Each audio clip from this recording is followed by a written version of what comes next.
Hello and welcome to this Criticaleye Asia Leadership Podcast, Inspiring Leaders to Succeed.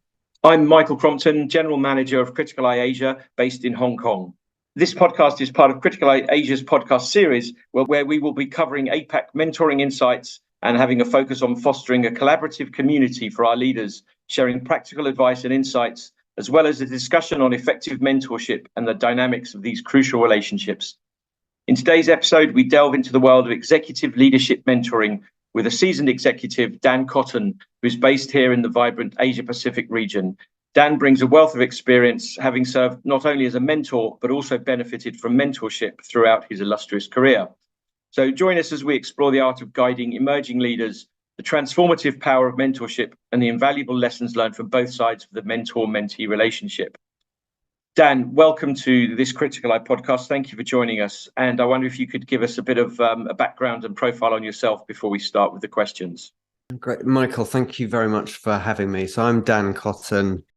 I'm the president of a company called Flywheel Digital in APAC. Flywheel is a new division of Omnicom, recently acquired, and with the mission to provide simplified digital commerce solutions for a very complex world. Put very simply, we give brands intelligence and tools and expertise to outperform on the world's most important digital retail platforms. My background in Asia is I built this business through M&A for the company. I've been in Asia for 15 years, and my career has been focused on technology, e-commerce, and fashion trend forecasting, and with a grounding from the Boston Consulting Group in London. I'm also a member of the Criticaleye network, as Michael said, and a very happy mentee within that organization.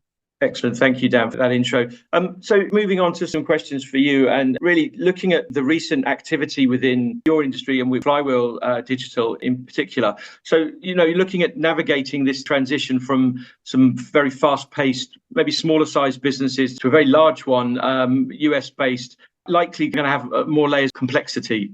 How do you approach structuring, acquiring and mentoring of high-performing talent who may well be resistant to traditional management structures? Yeah, I will relate this to the quite unique experience of building Flywheel Digital. I mean, we are uniquely positioned as a global supplier in this particular industry, and we've done it through a very bold investment of 11 acquisitions globally, 4 of those in Asia Pacific, which I made. It's a very bold way to build a company quickly. It obviously gives you the ability to acquire a huge amount of talent, expertise, and technology fast, but with that comes a huge amount of challenge. So I'm going to relate the answer to my experience of building that business right across Asia Pacific through the acquisition of fast-growing startups. But I think the principles also relate, at least in my view, to the changing nature of business disciplines in general, right? Business disciplines, I think, are becoming more focused, more pervasive, particularly with things like technology, data, AI becoming pervasive everywhere. And that just brings us to the question as leaders of how do we include that top talent in our organization successfully, because our traditional management styles just may not work. So I am a mentor, right? And I run mentoring through structured programs within my organizations. And in general, I would subscribe to the belief that mixing mentoring with aligned management isn't great because it causes confusion.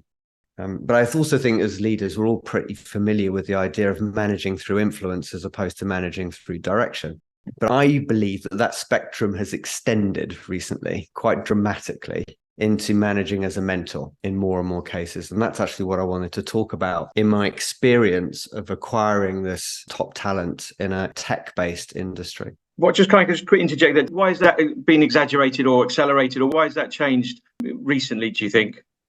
Because I think the advent of certain disciplines, technology is broad in itself, right? Because within technology, we have AI, we have data acquisition and management, we have product development. I think these disciplines are relatively new and they've extremely focused. And so the talent for those new disciplines is generally young, new, and the level of expertise, the amount of knowledge, the pace of change is very, very fast. And that means, I think, as leaders, we have to really flex our muscles about how do we incorporate those types of people into our companies effectively. I totally agree. I think another thing you mentioned, the pace of change, is a topic, definitely something to bear in mind as we're thinking about how you manage and lead mentor talent throughout the business. So anything more to add on point, Dan?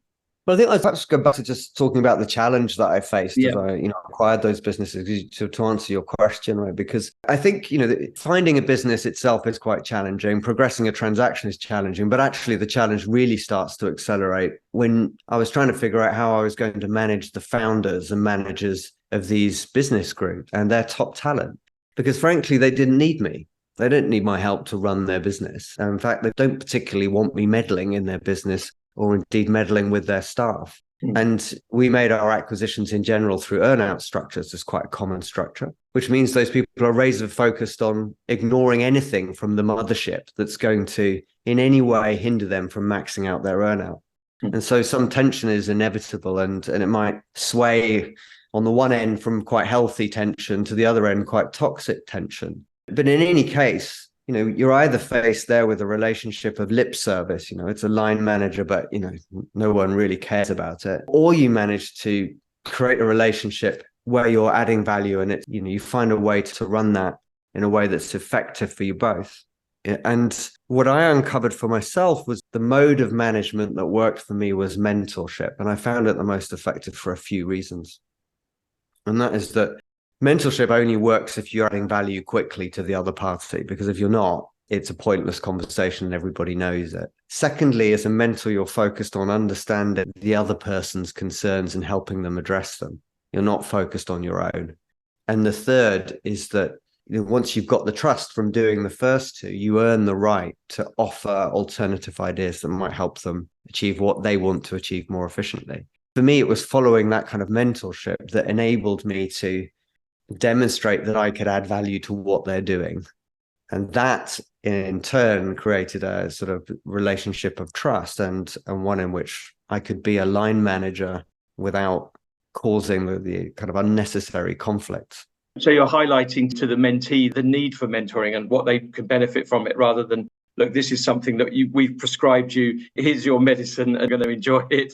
Why would I want to be mentored, and what value can I get from it? And then you're right. I think it then becomes an interesting relationship as well, and one that people respond to well, and seek out more of, I guess.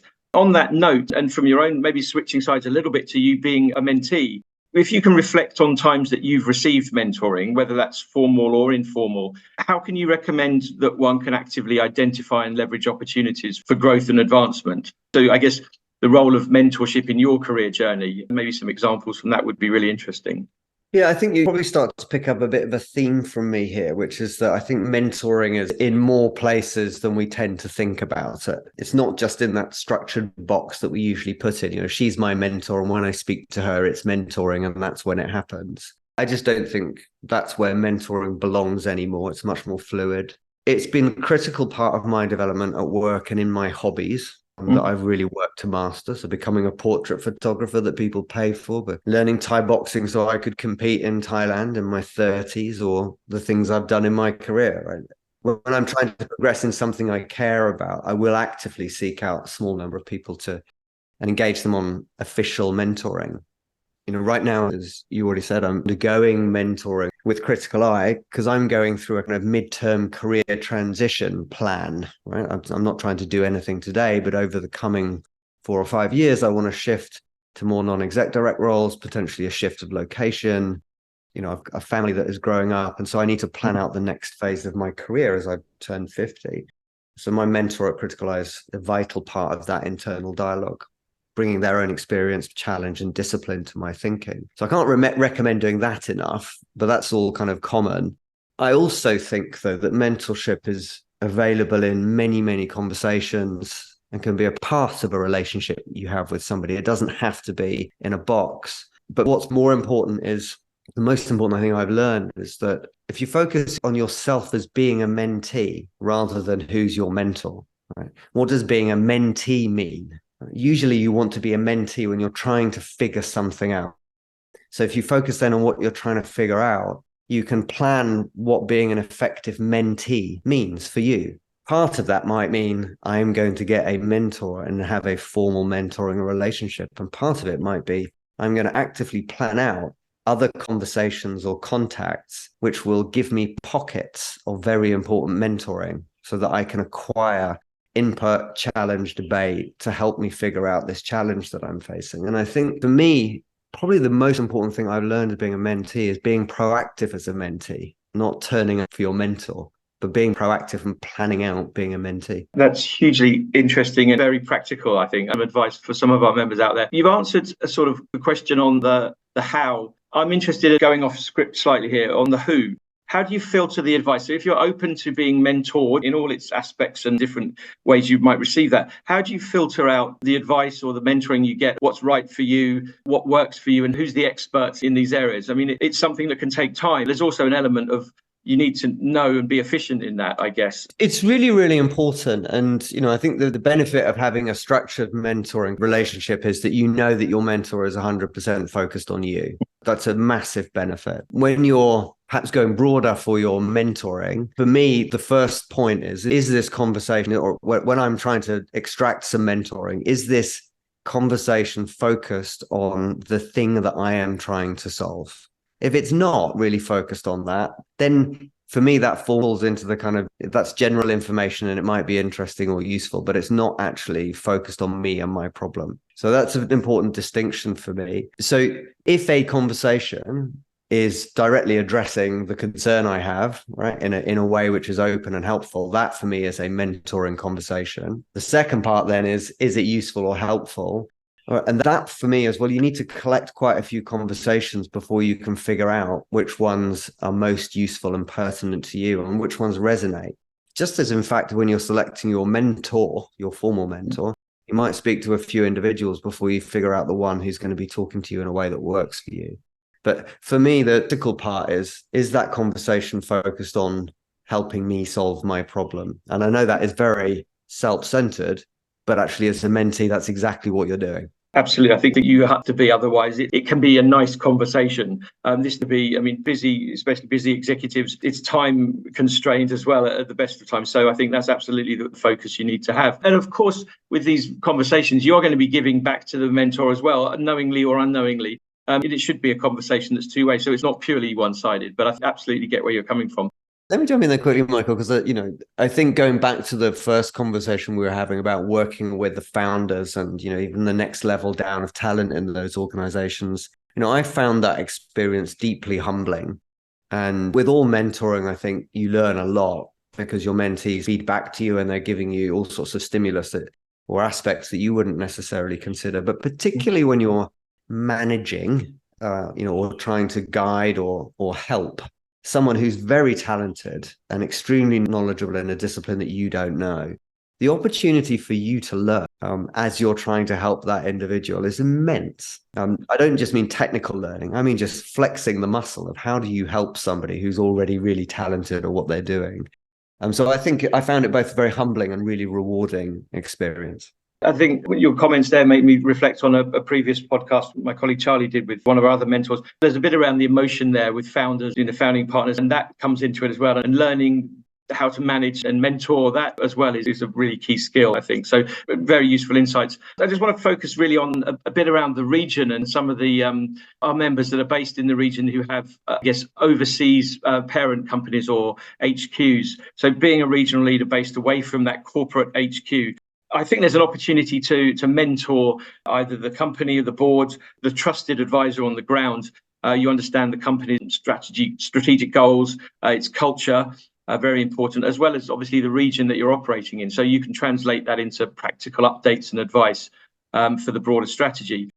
First of all, do you agree with that? And if so, hopefully, do you have any examples of it? Any challenges you might have encountered? Any, expected or unexpected outcomes that can come from that? Yeah, I do have some examples of it and experience of it. And I think just to ground why this is important and interesting to leaders of a region, or indeed of a discipline area that's less understood. That's what APAC might be in this context, right? It's a discipline, running a collection of quite disparate markets. That is an expertise that can easily be less understood by an international HQ.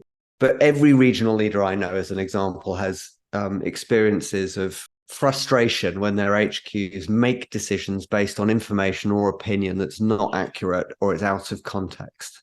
The first 3 to 6 months of COVID are the most poignant, recent and common example of that. And every regional leader will resonate with that statement, I'm sure. misunderstanding risks or effective business practices in China are another very common example. So I think, as the owner of an expertise, and having access to first-hand knowledge or better information, the question really is how you can avoid those frustrations and possible conflicts or stalling of business and turn that into a position of value and enable your HQ actually to feel and to be better, to feel and to be smarter or better equipped. And that's what I've traditionally called Central, and in my current role, Flywheel, as mentoring the organization. Really useful and very pertinent insight. Do you want to just expand on maybe an example of how you've done that specifically? Yeah, so I think I was very lucky at Essential in that I had the senior exec and the board very curious, right? They were both concerned to invest in China, but very interested in investing in China, and they were curious. What I did in that situation was I took a very proactive role in gathering information and sharing it, and bringing stakeholders inside. And the purpose of me gathering and sharing that information was to provide different aspects to the same conversations or the same topics that they would be reading about or analyzing from London or or New York. What that resulted in was numerous projects that we ran, including, we had a slot every year at the board where we did nothing but talk about a macro situation in China, not our businesses, but the macro situation in China. What is going on in government? How is the government structured? How does it interoperate with business and education? How is that changing? What are the policy priorities at the moment? And how do they relate with our business strategy? Is our business strategy relevant or not? Is it in conflict or not? So we would spend a lot of time talking about those things, and we did it in order to pique curiosity and to give background context and understanding. We also ran learning sessions for senior execs to come and spend time in China and to meet people in China, not necessarily just doing business. Obviously, we did business as well, but we had periods of time where it was just about learning and exploring. And I found that invaluable because what it does is it separates for the headquarter leaders learning about the region. It separates that from taking decisions about the region. And that's important because if you try to do both at the same time, if you're in a conversation with HQ and you're trying to educate them about a certain context at the same time as trying to make a difficult decision, you can guarantee it's not going to work. So separating it's really important. And in order to do that, you need a bit of planning and dedicated effort to help your HQ, improve their understanding and hopefully improve their curiosity about your region. Excellent. A really practical advice, Dan. And we're through those questions and the topic in very quick time. I'd like to thank you for your insights and really appreciate there are some practical takeaways that people can get from this podcast. You're obviously passionate about the region and have some lots to share. We'll be taking that forward within our conversations as we progress throughout the year. But for now, thank you, Dan, for joining us and for sharing your insight and experience on mentoring, and look forward to catching up with you soon. And thank you for listening, and appreciate the time. I look forward to engaging with our members and mentors as the year continues. Thank you very much.